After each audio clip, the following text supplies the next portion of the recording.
So hey guys, welcome to Bright Medical. Start करने वाले हैं हम यूनिट 2 जो हमारा मेडिसिनल केमिस्ट्री का होने वाला है, उसके बारे में बहुत ही डिटेल लेक्चर करेंगे, तो जरूर से देखें।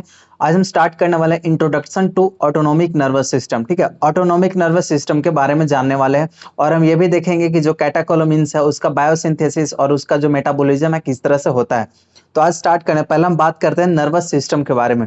तो आखिर ये नर्वस सिस्टम होता क्या है? ठीक है, नर्वस सिस्टम कहने का मतलब जो हमारे बॉडी में कॉम्प्लेक्स पार्ट एक फॉर्म करता है नर्व्स के द्वारा, जो है न्यूरॉन्स के द्वारा। न्यूरॉन्स तो आप सभी जानते हैं, जो कि क्या करता है, अपने जो इंफॉर्मेशन को ब्रेन से लेकर इंफॉर्मेशन को क्या करता है, हमारे बॉडी के डिफरेंट डिफरेंट पार्ट या ऑर्गन तक पहुंचाता है। तो उसको हम किसका काम है? ये नर्वस सिस्टम का काम है।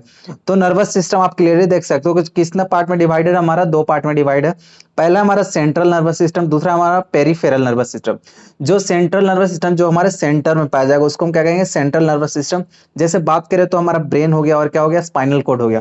सेंट्रल नर्वस सिस्टम के अंतर्गत दो आते हैं। और अगर पेरिफेरल नर्वस सिस्टम का बात करें तो पेरिफेरल नर्वस सिस्टम में दो पार्ट में डिवाइड है। पहला सोमैटिक नर्वस सिस्टम और दूसरा हमारा ऑटोनोमिक नर्वस सिस्टम। कौन सा? पहला सोमैटिक और दूसरा ऑटोनोमिक। और आज हम पढ़ने किसके बारे में? आज हम पढ़ने वाले हैं जनरली ऑटोनोमिक नर्वस सिस्टम के बारे में पढ़ने वाले हैं, जो कि दो पार्ट में डिवाइड है, सिंपैथेटिक नर्वस सिस्टम और पैरासिम्पैथेटिक नर्वस सिस्टम। तो पहला हम बात कर लेते हैं ऑटोनोमिक नर्वस सिस्टम के बारे में। तो autonomic nervous system is involuntary in nature and the activity of this is maintain automatically. कहने वाले हैं कि ऑटोनोमिक नर्वस सिस्टम है जो कि मेंटेन होता है, खुद से मेंटेन होता है। जैसे अगर आप सांस ले रहे हो अभी, तो क्या हो रहा है? खुद से मेंटेन हो रहा है। आप चाहोगे फिर भी सांस को नहीं रोक सकते हो। ठीक, आप नॉर्मली तो ब्रीथिंग रोक सकते हो, लेकिन जो आपका प्रोसेस एल्वेलाई में चल रहा है उसको आप नहीं रोक सकते हो। या फिर आपका डाइजेशन जो आपके स्टोमक में हो रहा है उसको नहीं रोक सकते हो। तो क्या हो रहा है, इसको जो काम जो हमारे बॉडी के अंदर जो प्रक्रिया जो है अब खुद से हो रही है, जो खुद से हो रही है उसको हम लोग क्या कहेंगे? ऑटोनोमिक नर्वस सिस्टम कहेंगे। क्लियर है? अब दो टाइप का होता है, पहला सिंपैथेटिक और दूसरा होता है हमारा पैरासिम्पैथेटिक नर्वस सिस्टम। कौन कौन? पहला सिंपैथेटिक नर्वस सिस्टम और दूसरा पैरासिम्पैथेटिक नर्वस सिस्टम। अब इसको बेहतरीन से समझने के लिए हम एग्जाम्पल लेकर बात करते हैं। एक अगर सिंपैथेटिक नर्वस सिस्टम है उसमें क्या करो आप, सपोज दैट कि आप इसमें आप स्नेक देखो, एस फॉर सिंपैथेटिक और एस फॉर हमारा क्या हो जाएगा? स्नेक। क्लियर है? तो S for sympathetic, S for snake. पहला है सिंपैथेटिक में आपने सांप देखा, और पैरासिम्पैथेटिक में क्या कर रहे हो? आप सोने जा रहे हो। बस एक छोटा सा याद रखना, इस तरह से आपको बेहतरीन समझ में आने वाला है। सिंपैथेटिक नर्वस सिस्टम में क्या देखा आपने? स्नेक देखा। तो पहले बात करें सिंपैथेटिक नर्वस सिस्टम का, तो ये फाइट और फ्लाइट रिस्पॉन्स देता है। कैसा रिस्पॉन्स देता है? फाइट, फियर और फ्लाइट रिस्पॉन्स। मतलब आप किसी चीज को, अगर स्नेक को देखोगे, सांप को देखोगे, तो क्या करोगे? आप वहां बैठे रहोगे क्या? नहीं ना। क्या करोगे आप? उससे या तो लड़ोगे या भागोगे। ठीक है, तो ये डर के समय में काम किया कि नहीं? Sympathetic nervous system. और दूसरा है कि अगर आप सांप को देखोगे तो आपका जो पुपिल है, आपका जो आई है, कैसे आंख फटी की फटी ऐसे डायलेट हो जाएगी। तो क्या करोगे आप? पुपिल डायलेट होगा। ठीक है, और होगा ब्रोंकाई भी क्या करेगा? आपका डायलेशन होगा। आप क्या करोगे? उस टाइम भागना स्टार्ट करोगे। अगर आप भागना स्टार्ट करोगे तो आपका जो ब्रोंकाई है उसमें गैसेस एक्सचेंज बहुत ज्यादा होगा कि नहीं? सांस आपको तेजी से लेना पड़ेगा, तो जिसके कारण ब्रोंकाई जो है उसका भी डायलेशन पूरा डायलेट होगा, बड़ा हो जाएगा, ताकि ज्यादा सरफेस एरिया बढ़ जाए और ज्यादा से ज्यादा गैसियस एक्सचेंज हो सके। और क्या होगा? आप सैलिवरी सिक्रीशन इनहिबिट हो जाएगा आपका। ठीक है, सैलिवरी सिक्रीशन देखते हैं ना, मुंह सूख जाता है। अगर किसी को डर, अगर सांप आप देख लोगे तो आपका अंदर आएगा, क्या हो जाएगा? मुंह आपका सूखने लगेगा। तो सैलिवरी सिक्रीशन इनहिबिट हो जाता है, सैलिवा का सिक्रीशन बंद हो जाता है। फिर ग्लाइकोजिनोलाइसिस होगा। यहाँ पे क्या होगा? ग्लाइकोजिनोलाइसिस होगा। ग्लाइकोनियोजेनेसिस नहीं होगा, जीनोलाइसिस होगा। मतलब ग्लाइकोजेन ब्रेक करके ग्लूकोज बनेगा। आप सांप को देखेगा तो क्या आपको जरूरी है? भागने के लिए आपको ग्लूकोज चाहिए। ठीक है, तो ग्लाइकोजन को क्या होगा?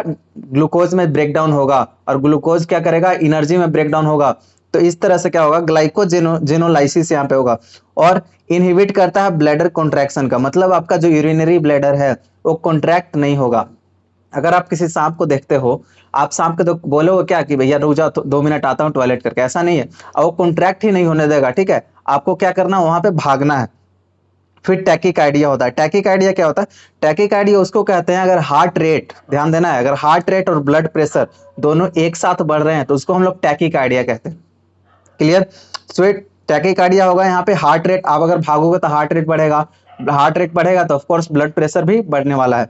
फिर आता है हमारा स्वेट ग्लैंड का सिक्रीशन, यहाँ पे हो जाएगा। स्वेट ग्लैंड का क्या होगा? सिक्रीशन होगा। आप भागोगे तो क्या होगा? आपको पसीना आएगा। पसीना आएगा तो स्वेट ग्लैंड ही ना सिक्रीशन करेगा। तो आप सांप को देख के भागोगे तो आपको पसीना आने लगेगा यहाँ पे। ठीक है। और इसका जो डिस्ट्रीब्यूशन होता है, सिंपैथेटिक नर्वस सिस्टम का जो डिस्ट्रीब्यूशन होता है वो वाइडर डिस्ट्रीब्यूशन होता है, लगभग सारे पार्ट ऑफ बॉडी में होता है। लेकिन पारासिम्पैथेटिक सिस्टम जो होता है हमारा वो जनरली 3 जगह होता है। कहाँ कहाँ? हेड, नेक और ट्रंक रीजन में। हेड रीजन में रहेगा, ठीक है, नेक रीजन में रहेगा, और कहाँ रहेगा? थोड़ा सा ट्रंक रीजन में रहेगा। बस 3 जगह, हेड, नेक, ट्रंक। नीचे उसका कोई जो है हमारा पारासिम्पैथेटिक न्यूरॉन्स नहीं पाए जाते हैं, पारासिम्पैथेटिक नर्वस सिस्टम बिल्कुल नहीं पाए जाते हैं, जबकि सिंपैथेटिक नर्वस सिस्टम पूरा ऑल ओवर बॉडी में पाया जाता है, याद रखना आपको। क्लियर है? अब देखो, सिंपैथो जो सिंपैथेटिक सिस्टम से मिले उसको हम लोग सिंपैथोमिमेटिक ड्रग कहेंगे, एड्रिनर्जिक ड्रग भी कह सकते हैं इसको, ठीक है। सिंपैथोमिमेटिक्स कहने का मतलब है कि वैसा ड्रग जो सिंपैथेटिक सिस्टम को मिमिक करे, एक्शन को क्या करे? बढ़ाए, जो सिंपैथेटिक सिस्टम का एक्शन दे, फियर फ्लाइट रिस्पॉन्स दे, तो उसको सिंपैथोमिमेटिक एजेंट कहेंगे। और इसमें किसके अंदर पढ़ते हैं हम लोग? एड्रिनर्जिक ड्रग, ठीक है। एड्रिनर्जिक ड्रग आप पढ़ोगे आगे चल के तो उसमें देखोगे, फार्माकोलॉजी में आपने आपने पढ़ा होगा शायद। तो एड्रिनर्जिक ड्रग में हम लोग क्या देखते हैं? इमरजेंसी ड्रग जो कि फियर फ्लाइट और फाइट रिस्पॉन्स हम लोग को देता है। अब अगर सिंपैथेटिक नर्वस सिस्टम की बात करें तो इसका ओरिजिन कैसे हुआ? ठीक है, ये क्या हमारा, सपोज ये मेरा ब्रेन है, ध्यान देना यहाँ पे, ये मेरा क्या है? ब्रेन है, और इधर स्पाइनल कोड निकला है। तो अगर हम सिंपैथेटिक नर्वस सिस्टम का बात करें तो इसका ओरिजिन जो है थोरैको लंबर से हुआ है। मींस थोरैक्स रीजन आपने सभी पढ़ा होगा, कितना थोरैक्स होता है? थोरैसिक रीजन कितना होता है हमारा? 12 थोरैसिक, ठीक है, 12 थोरैसिक रीजन होता है। और 12 जो है 12 के 12 थोरैसिक क्या होता है? सिंपैथेटिक नर्वस सिस्टम में अप्लाई हो जाते हैं और यूज हो जाते हैं। और लंबर होते हैं, ठीक है। लंबर कितने होते हैं हमारे? L1 रहेंगे, L2 रहेंगे या L3, ठीक है। L1 रहेंगे या तो L2 या L3, L1 कंफर्म रहेगा, L2 और L3 में से कोई एक रह सकता है। तो ये हो जाएगा। ओरिजिन कहाँ से हुआ है? बस इतना आपको याद रखना है, थोरैको लंबर, मींस थोरैक्स और लंबर से मिलके, थोरैक्स और रीजन और लंबर रीजन से क्या मिलके बना है, मींस यहाँ से ओरिजिनेट हुआ है इस तरह से। क्लियर है? तो ये था मेरा सिंपैथेटिक। अब आता है पारासिम्पैथेटिक नर्वस सिस्टम का बात कर लेते हैं। पारासिम्पैथेटिक में सपोज कि आप क्या कर रहे हो? आराम से सोने जा रहे हो, इतना याद रखना। पहले हम सिंपैथेटिक में क्या देखें? स्नेक देखें। अब हम देखते हैं पारासिम्पैथेटिक में आप सोने जा रहे हो। अगर आप सोने जा रहे हो तो आपका बॉडी क्या नॉर्मल कंडीशन में रहेगा? वहां पे भागा दौड़ी तो करनी नहीं है, आपका बॉडी बिल्कुल नॉर्मल कंडीशन में रहेगा, ठीक है। और आप पुपिल को क्या कर सकते हो? कंस्ट्रिक्ट कर सकते हो। पुपिल आपका कंस्ट्रिक्ट रहेगा, ब्रोंकाई भी आपका कंस्ट्रिक्शन रहेगा, आराम से सांस क्या रहेगा? आते जाते रहेगा, गैसेस एक्सचेंज होते रहेगा, रिस्पिरेशन आपका अपने रेगुलर जो नॉर्मल है वो चलता रहेगा। फिर स्टिमुलेट कर देता है, सलाइवरी सिक्रीशन को क्या करता है? बढ़ाता है। अगर खा पी के मस्त सोए हो तो क्या होगा? मुंह में पानी आएगा, आएगा ना, स्टिमुलेट करेगा सैलिवरी सिक्रीशन को। और यहाँ पे ग्लाइकोजेनेसिस होगा, ध्यान देना। यहाँ पे ग्लाइकोजेनेसिस कहने का मतलब है कि यहाँ ग्लाइकोजेन बनेगा, उसका स्टोरेज होगा। यहाँ पे क्या हो रहा? वहां पे जबकि सिंपैथेटिक में क्या हो रहा था? फियर फाइट फ्लाइट, मतलब सांप को देखो तो वहां पे क्या हो रहा था? ग्लूकोज को हम लोग बनाना था, ज्यादा से ज्यादा ग्लूकोज मिले ताकि एनर्जी प्रोवाइड हो। तो वहां पे ग्लाइकोजिनोलाइसिस, लाइसिस मींस टूटना, ग्लाइकोजन का टूटना, ठीक है। तो ग्लाइकोजन टूट रहा था तब आपको एनर्जी मिल रहा था। जबकि पारासिम्पैथेटिक में क्या होगा? ग्लाइकोजेनेसिस होगा, मतलब ग्लाइकोजेन का फॉर्मेशन होगा। क्योंकि आप आराम से सो रहे हो तो क्या होगा? इकट्ठा होगा, ग्लाइकोजन स्टोर होगा आपके बॉडी में ताकि इमरजेंसी कंडीशन में काम आए। कॉन्ट्रैक्शन ऑफ ब्लैडर होगा, ठीक है। यहाँ पे क्या होगा? ब्लैडर का कॉन्ट्रैक्शन हो सकता है। क्लियर है? ब्रैकीकार्डिया, ब्रैकीकार्डिया क्या? हार्ट रेट और ब्लड प्रेशर क्या होगा? कम होगा। ब्लड प्रेशर और हार्ट रेट कम होगा क्योंकि आप सोने जा रहे हो। स्वेट ग्लैंड सिक्रेशन यहाँ पे नहीं होगा, ठीक है। ऑब्वियस सी बात है, आप सोने जाते हो तो पसीना आता है क्या? बिल्कुल नहीं आता है। स्वेट ग्लैंड का सिक्रेशन यहाँ पे बहुत कम होगा। और इसका डिस्ट्रीब्यूशन हमने बात करा था कि नैरो है, हेड, नेक और ट्रंक, बस 3 रीजन में पाया जाता है। पारासिम्पैथेटिक इसको हम लोग कोलिनर्जिक ड्रग कहते हैं। ये पारासिम्पैथोमिमेटिक यहाँ पे आता है, जो मिमिक करे किसका? एक्शन को, जो पारासिम्पैथेटिक एक्शन को मिमिक करे, बढ़ाए या फिर वैसा और रिस्पॉन्स दे, उसको हम लोग पारासिम्पैथोमिमेटिक कहेंगे, ठीक है। जैसे एग्जांपल हो गया एंटी कोलिनर्जिक ड्रग, और सॉरी कोलिनर्जिक ड्रग हो गया जो क्या करेगा? पारासिम्पैथेटिक सिस्टम को बढ़ाएगा। और जो पारासिम्पैथेटिक को एंटी उल्टा काम करेगा उसको लाइटिक कहेंगे, जिसको एंटी कोलिनर्जिक ड्रग हम लोग पढ़ेंगे, ठीक है। और इसका ओरिजिन जो हुआ है क्रेनियोसैक्रल रीजन से हुआ, मतलब क्रेनियम और सैक्रम, क्रेनियल नर्व और सैक्रल नर्व से हुआ है इसका ओरिजिन। तो ओरिजिन कहाँ से हुआ? क्रेनियोसैक्रल रीजन से, ठीक है। तो आप जानते होंगे आपका जो पीछे जो स्पाइनल कोड है उसमें कितने होते हैं? ठीक है, थोरेसिक्स, लंबर, सैक्रल, कॉकिक्स, ये सब पढ़ा होगा आपने। तो ओरिजिन कैसे हुआ है? क्रेनियोसैक्रल रीजन से इसका ओरिजिन हुआ है। अब हम बात कर लेते हैं न्यूरोट्रांसमीटर की। तो न्यूरोट्रांसमीटर क्या है? न्यूरोट्रांसमीटर एक केमिकल मैसेंजर है। क्या है? केमिकल मैसेंजर है जो क्या करता है, ट्रांसमिट करता है signal information to target cell और न्यूरॉन। ठीक है, ये मेरा क्या है, न्यूरॉन है, डेंड्राइट्स है, एक्सोन है और यहाँ पे नर्व एंडिंग है। ये नर्व एंडिंग से क्या होगा, मेरा एक न्यूरॉन निकलेगा। ठीक है, न्यूरो ट्रांसमीटर यहाँ से क्या होगा, नर्व एंडिंग से न्यूरो ट्रांसमीटर रिलीज होगा और यहाँ से रिलीज होगा तो इसको हम लोग प्री साइनेप्टिक न्यूरॉन कहेंगे। और ये क्या है, न्यूरो ट्रांसमीटर देखिए वेसिकल के अंदर बंद है, तो ये जो साइनेप्टिक क्लेफ्ट देखिए दो गैप गैप जो होता है ना, ये मेरा न्यूरॉन का बीच और ये मसल सेल्स, ठीक है, जहां से रिसेप्टर लगा हुआ है, ये दोनों के बीच को गैप को हम लोग साइनेप्टिक क्लेफ्ट बोलते हैं। यहाँ पे साइनेप्टिक क्लेफ्ट के ऊपर जो रहेगा साइनेप्स हो गया, ये साइनेप्टिक क्लेफ्ट वाला साइनेप्स, उसके पहले जो रहेगा उसको हम लोग क्या कह दिए, प्री साइनेप्टिक कह दिए। ठीक है, क्या कह दिए हम लोग, प्री साइनेप्टिक कह दिए, जबकि इसके बाद वाला को हम लोग क्या कह दिए, पोस्ट साइनेप्टिक कह दिए। ध्यान देना यहाँ पे। और इसके बीच में क्या होता है, रिलीज होता है हमारा न्यूरोट्रांसमीटर और बाइंड करता है रिसेप्टर से जाके, या तो अल्फा रिसेप्टर या बीटा रिसेप्टर, यहाँ दो रिसेप्टर पाए जाएंगे। फिर आता है गैंग्लिया, एक टर्म है, ये पोजीशन है जहां दो नर्व आपस में क्या करते हैं, ज्वाइन करते हैं। गैंग्लिया क्या होगा, दो नर्व अगर आपस में क्या करेंगे, ज्वाइन होगा तो उसको हम लोग क्या कहते हैं, देखिए ये गैंग्लिया है, तो दो न्यूरॉन्स आपस में अगर ज्वाइन हुआ है तो इसको हम लोग गैंग्लिया कहते हैं। एड्रिनर्जिक न्यूरोट्रांसमीटर के बारे में पढ़ने वाले। एड्रिनर्जिक न्यूरोट्रांसमीटर क्या होता है, एड्रिनर्जिक नर्व फाइबर इस एक न्यूरॉन है जिस जो न्यूरोट्रांसमीटर है जिसके अंदर क्या क्या आता है, एड्रिनर्जिक कहने का मतलब है कि उसमें एड्रिनलिन, ठीक है, एड्रिनलिन होगा उसमें, जैसे इपिनेफ्रिन, नोर एड्रिनलिन और डोपामिन, ये सब हो सकता है, तो उसको एड्रिनर्जिक न्यूरोट्रांसमीटर कहेंगे। क्या कहेंगे, एड्रिनर्जिक न्यूरोट्रांसमीटर, जो कि एड्रिनर्जिक न्यूरॉन पे अगर काम करता है। दिस न्यूरोट्रांसमीटर रिलीज होता है location known as synapse. Synapse क्या होता है, गैप बिटवीन टू न्यूरॉन्स। ध्यान देना, साइनेप्स क्या होता है, दो न्यूरॉन्स के बीच का गैप को हम लोग क्या कहेंगे, साइनेप्स कहेंगे। ये देखिए ये जो छोटा सा यहाँ पे बन रहा है मेरा, इसको हम लोग साइनेप्स कहेंगे। जो गैप है दो न्यूरॉन्स के बीच में, एक इसका नर्व एंडिंग और इसके डेंड्राइट के बीच में जो गैप बनेगा उसको हम लोग साइनेप्स कहते हैं। क्लियर है।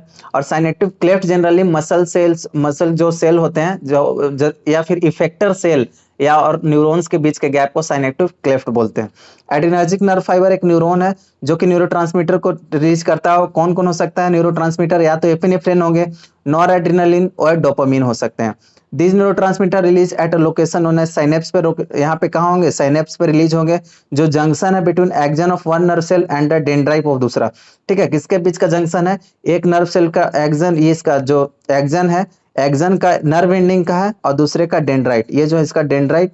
ध्यान देना यहाँ पे किसका साइट है, साइनेप्स किसका साइट, मैंने आपको बताया नर्व एंडिंग जो है इसका, इसको एक्सन कह दिया। ठीक है, इसको एक्सन कह दिया, और ये डेंड्राइट, ये दोनों के बीच को जो गैप है ना ये वाला, इसी को हम लोग साइनेप्स कहते हैं, जहां पे न्यूरोट्रांसमीटर रिलीज होता है। अब बात करते हैं डोपामिन क्या होता है। डोपामिन एक न्यूरोट्रांसमीटर है, हार्मोन है। इसका रोल क्या है, अगर डोपामिन आपके शरीर में रिलीज हो रहा है तो अगर ठीक है रिलीज हो रहा है, अच्छे से रिलीज हो रहा है, तो इसमें जो है आपका मूवमेंट, जो आप मूव करते हो, ये डोपामिन आपको क्या करता है, मेमोरी को इनहेंस करता है, मेमोरी बताता है कि हाँ आपको ये काम करना है। आपको जो पुरानी चीजें याद रहती है वो डोपामिन के कारण होते हैं। ठीक है, प्लेजर देती है आपको, रिवार्डिंग और मोटिवेशन आपके अंदर जो कभी कभी होता है ना, बहुत मोटिवेशन, कभी कभी आप 7-8 घंटे पढ़ लेते हो, तो ये किसके कारण हो सकता है, ये डोपामिन के कारण होता है। ठीक है, नॉरएपिनेफ्रिन की अगर बात करें, नॉर एड्रेनालिन का, तो ये जनरली फाइट और फ्लाइट रिस्पॉन्स देता है। ठीक है, फाइट और फ्लाइट, जब अलर्टमेंट, जब डर का सिचुएशन हो ना, तब नॉर एपिनेफ्रिन ज्यादा रिलीज होता है, बूस्ट करता है alertness, aerogel, attention. Emergency situation में क्या करता है, ये सब नॉरएपिनेफ्रिन का रिलीज ज्यादा होता है, जाके फ्लाइट और फ्लाइट रिस्पॉन्स दे। जबकि एपिनेफ्रिन जो हो गया, ये स्ट्रेस का कंडीशन है, बहुत तनाव, आप ऐसे अगर उदास हो, तनावपूर्ण हो, तब क्या करता है, हार्ट रेट को बढ़ा देता है और ब्लड फ्लो को बढ़ाता है। ठीक है, आपका बीपी कभी कभी नहीं देखते, तो बीपी बढ़ जाता है किसी किसी का, क्योंकि वो तनाव में रहता है, स्ट्रेस में रहता है। तो ये एपिनेफ्रिन वहां पे क्या काम कर रहा होता है। अब हम बात करते हैं बायोसिंथेसिस क्या होता है, कैटेकोलामाइंस का। बायोसिंथेसिस की अगर बात करें तो कैटेकोलामिन्स होता क्या, पहले तो ये जानते हैं। कैटेकोलामिन्स एक हार्मोन है जो कि एड्रिनल ग्लैंड के द्वारा बनाया जाता है। एड्रिनल ग्लैंड जानते हो आप, किडनी के ऊपर जो टोपी लाइक स्ट्रक्चर रहता है उसको हम लोग एड्रिनल ग्लैंड कहते हैं। ठीक है, तो कैटेकोलामाइन्स का हार्मोन वहां से भी सिंथेटिक होता है या फिर आपके न्यूरॉन्स में भी सिंथेसाइज होता है। कैटेकोलामाइन जो है दो रिंग से बना है, एक तो कैटाकोल रिंग है हमारा, देख सकते हो, एक रिंग के ऊपर, एक बेंजीन रिंग के ऊपर OH, दो OH ग्रुप, अगर कंसेक्यूटिव OH ग्रुप लगा हुआ है, मीन्स लगातार OH ग्रुप लगा है, तो उसको हम लोग क्या कह दिए, देखिए यहाँ पे लगातार OH ग्रुप है, तो इसको हम लोग कैटाकोल रिंग कह दिए। और अमाइन तो RNS2 जो ग्रुप लगा हुआ है उसको अमाइन कह दिए, और दोनों को अगर जोड़ दें तो कैटाकोलामाइन बन गया। Catechol ring plus amine equal to catecholamine. Biosynthesis जो होगा कहाँ होगा, एड्रिनर्जिक या डोपामिनर्जिक न्यूरॉन में होगा। ठीक है, मैंने आपको बताया कहाँ कहाँ होगा इसका बायोसिंथेसिस। एक एड्रिनर्जिक और डोपामिनर्जिक न्यूरॉन में होगा, सेंट्रल नर्वस सिस्टम में। कैटेकोलोमाइंस और कहाँ होगा, एड्रिनल ग्लैंड। एड्रिनल ग्लैंड में होगा कहाँ, एड्रिनल मेडुला में। ठीक है, अब बात करते हैं इसका जो सिंथेसिस किस तरह से होता है। तो दो टर्म आपने सुना होगा, पहला होता है फेनाइल एलानिन, एक होता है टायरोसिन। ठीक है, फेनाइल एलानिन होता है और टायरोसिन, ये दो अमीनो एसिड है। जो फेनाइल एलानिन है इसको हम क्या करते हैं, डाइट में लेते हैं, इसीलिए इसको हम क्या कहते हैं, इसेंशियल अमीनो एसिड कहते हैं। इसेंशियल क्यों कह रहे हैं, क्योंकि इसको हमको डाइट में लेना है, ये हमारे बॉडी के अंदर जो है नहीं प्रेजेंट होता है, बॉडी के अंदर सिंथेसाइज नहीं होता है, तो इसीलिए हम इसको डाइट में लेते हैं ताकि मेरा जो पूर्ति है इसका, जो इसका रिक्वायरमेंट्स है वो पूरा हो सके। तो हम डाइट में लिए फेनाइल एलानिन को, और क्या हुआ, ये टायरोसिन जो होता है, टायरोसिन जो होता है ये कैसा अमीनो एसिड होता है, नॉन एसेंशियल अमीनो एसिड होता है, क्योंकि ये हमारे बॉडी में सिंथेसाइज हो रहा होता है। ठीक है, तो फेनाइल एलानिन टायरोसिन में कन्वर्ट होगा फेनाइल एलानिन हाइड्रोक्सिलेज एंजाइम के प्रेजेंस में। किसके एंजाइम के प्रेजेंस में, फेनाइल एलानिन हाइड्रोक्सिलेज। और ये जो रिएक्शन हो रहा होता है, ये जो रिएक्शन होगा ये कहाँ होगा, लीवर में होगा। क्यों लीवर में होगा, क्योंकि जो फेनाइल एलानिन हाइड्रोक्सिलेज है, ये जो एंजाइम है फेनाइल एलानिन हाइड्रोक्सिलेज, ये लीवर में प्रेजेंट होता है, इसीलिए रिएक्शन कहाँ होगा, लीवर में होता है। क्लियर है, समझ रहे हो आप। फेनाइल एलानिन को किस में कन्वर्ट कर रहा है, टायरोसिन में कन्वर्ट कर रहा है। अब देखिए टायरोसिन में कन्वर्ट तो हो गया, टायरोसिन लीवर में बना, ठीक है, आपके जीआईटी में गया, जीआईटी से एब्जॉर्ब होकर फिर कहाँ गया, आपके न्यूरॉन्स में गया, डोपामिनर्जिक और कोलिनर्जिक न्यूरॉन में गया। और न्यूरॉन में जाने के बाद फिर टायरोसिन से बनेगा क्या, लिवोडोपा, टाइरोक्सिन हाइड्रोक्सिलेज एंजाइम के प्रेजेंस में। देखिए ध्यान से देना आपको, टायरोक्सिन हाइड्रोक्सिलेज। ठीक है, टायरोसिन हाइड्रोक्सिलेज एंजाइम के प्रेजेंस में क्या बनेगा, लिवोडोपा बनेगा। स्ट्रक्चर आप देख सकते हो क्लियरली, यहाँ पे एक OH है और यहाँ पे एक क्या और हाइड्रोक्सिल ग्रुप आ गया, हाइड्रोक्सिलेज है।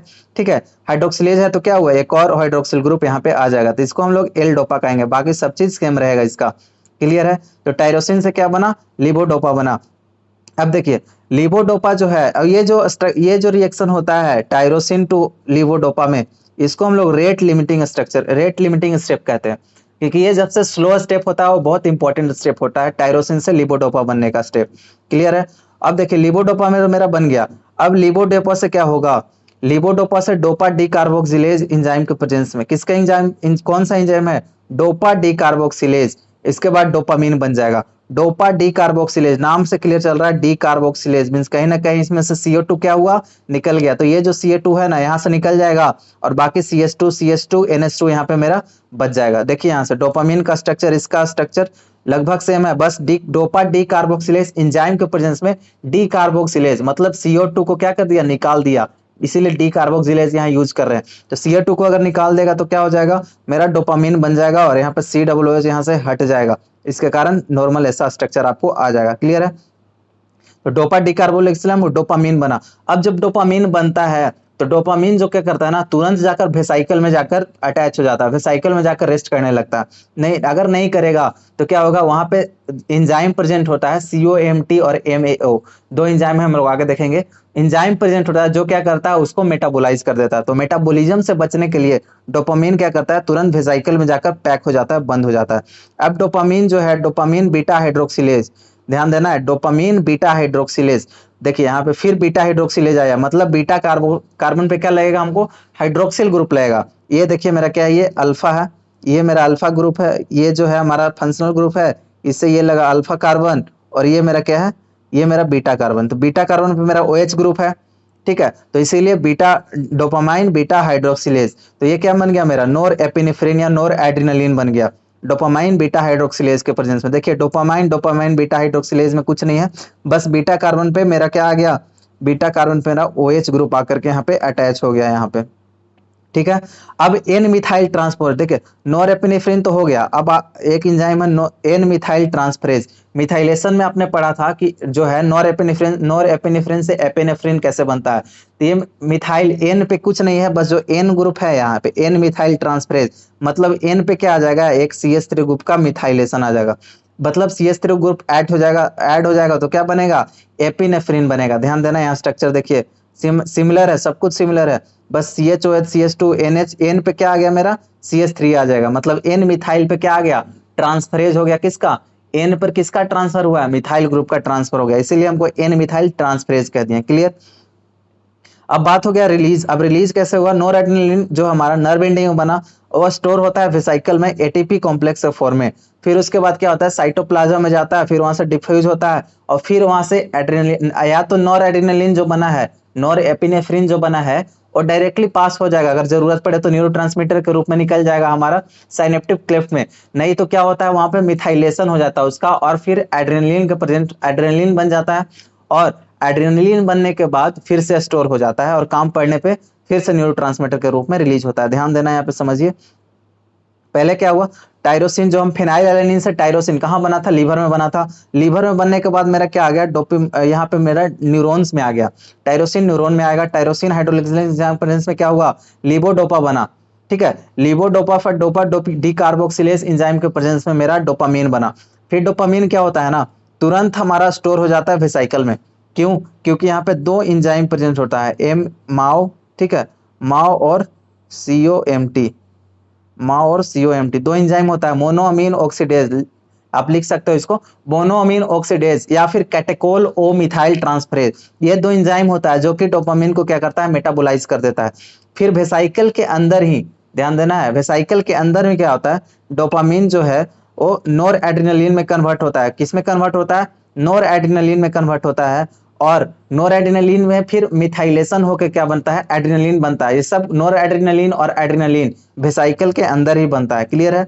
अब देखिए यहाँ पे नोर एड्रेनलिन तो बन गया, ठीक है, नोर एड्रेनलिन बना, यहाँ पे रिलीज हुआ noradrenaline, alpha receptor beta receptor से बाइंड किया। अब यहाँ पे कुछ एक्सेस अगर बाइंड करने के बाद अगर कुछ नोर एड्रेनलिन बन जाए, बच जाए, यहाँ पे बच जाता है कुछ कुछ, तो कुछ में जो बच गया उसमें से क्या होता है ना, नोर एड्रेनलिन जैसा था वैसा ही क्या होता है, रीअब्जॉर्ब हो जाता है, रीअपटेक हो जाता है। नोर एड्रेनलिन में कुछ मेटाबॉलिज्म नहीं, बिना मोटे मेटाबॉलिज्म का रीअपटेक हो जाता है। ठीक है, और लेकिन जब हम लोग एसिटाइल कोलिन पढ़ेंगे, पारासिम्पथेटिक में पारासिम्पथेटिक वाला पढ़ेंगे, तो उसमें क्या होता है, पहले मेटाबोलाइज हो जाता है। एसिटाइल कोलिन क्या होता है, मेटाबोलाइज हो जाता है, तब रीअपटेक होता है। लेकिन यहाँ नोर एड्रेनलिन अगर रिलीज हुआ और बाइंड करने के बाद जो बच गया वो डायरेक्टली क्या होगा, रीअपटेक हो जाएगा। ठीक है, और रीअपटेक होने के बाद भी अगर कुछ बच जाता है मेरा नोर एड्रेनलिन, ठीक है, तो उसका क्या हो जाएगा, मेटाबॉलिज्म होगा। रीअपटेक होने के बाद अगर बचेगा तब उसका मेटाबॉलिज्म होगा। क्लियर है।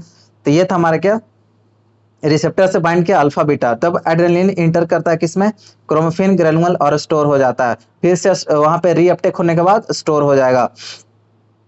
क्लियर। कैटाबोलिज्म आपकी बात करते हैं, कैटाबोलिज्म ऑफ कैटेकोलामिन्स। कैटाबोलिज्म में क्या करोगे, स्ट्रक्चर कैटाबोलिज्म का क्या करता है, चेंज कर देता है। अगर कैटाकोलामिन्स का स्ट्रक्चर चेंज हो जाएगा तो रिसेप्टर पर बाइंड ही नहीं कर पाएगा, अगर बाइंड ही नहीं कर पाएगा तो एक्शन नहीं दे पाएगा। क्लियर है, बस यही है, बाइंड नहीं करेगा तो एक्शन नहीं दे पाएगा। देखिए किस तरह से ये काम करता है। पहला डोपामीन, देखिए डोपामीन को क्या कर रहे हैं हम, क्या कर रहे हैं, मेटाबोलाइज कर रहे हैं। तो डोपामीन जो है, COMT दो एंजाइम होता है और माओ, COMT और माओ दो एंजाइम होता है जो कि मेटाबोलाइज करने के लिए रिस्पॉन्सिबल होता है। कैटाकोल ओ मिथाइल ट्रांसफरेज, COMT का फुल फॉर्म है कैटाकोल ओ मिथाइल ट्रांसफरेज और माओ का फुल फॉर्म है मोनोअमीन ऑक्सीडेज। क्लियर है। अब देखिए डोपामीन को COMT के प्रेजेंस में किस में कन्वर्ट कर दिया, इसमें ये मेरा स्ट्रक्चर बन गया 4 अमीनो इथाइल 2 मिथॉक्सीफेनोल, ये जो मेटाबोलाइज होकर मेरा ये मिला। और डोपामीन को अगर माओ के प्रेजेंस में, मतलब मोनोअमीन ऑक्सीडेज एंजाइम के प्रेजेंस में मेटाबोलाइज होगा तो क्या बनेगा हमारा, 3,4 डाईहाइड्रोक्सी फेनोल एसिटिक एसिड बन जाएगा। क्या बनेगा, 3,4 डाईहाइड्रोक्सी फेनोल एसिटिक एसिड। ध्यान देना यहाँ पे 3,4 डाईहाइड्रोक्सी फेनोल एसिटिक एसिड माओ के प्रेजेंस में, जबकि COMT के प्रेजेंस में 4 अमीनो इथाइल 2 मिथॉक्सी फेनोल बनेगा। अब देखिए डोपामीन बहुत तरह से मेटाबोलाइज हो सकता है। डोपामीन क्या करेगा, डोपामीन बीटा मोनोऑक्सीजनेज के प्रेजेंस में नॉरएपिनेफ्रिन बना। ठीक है, डोपामीन बीटा मोनोऑक्सीजनेज के प्रेजेंस में नॉरएपिनेफ्रिन बना।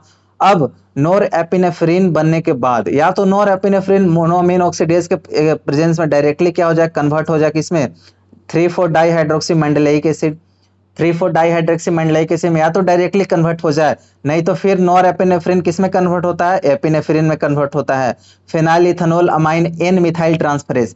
ठीक है, इसके प्रेजेंस में phenyl ethanol amine N methyl transferase enzyme के प्रेजेंस में एपिनेफ्रिन में कन्वर्ट होता है और एपिनेफ्रिन फिर से मोनोअमीन ऑक्सीडेज के प्रेजेंस में क्या होता है, मेटाबोलाइज हो जाता है 3,4 डाईहाइड्रोक्सी मेंडेलिक एसिड। तो ये मेन है हमारा, जो मेटाबोलाइज होकर हमारा क्या बनेगा, नॉरएपिनेफ्रिन एपिनेफ्रिन 3,4 डाईहाइड्रोक्सी मेंडेलिक एसिड।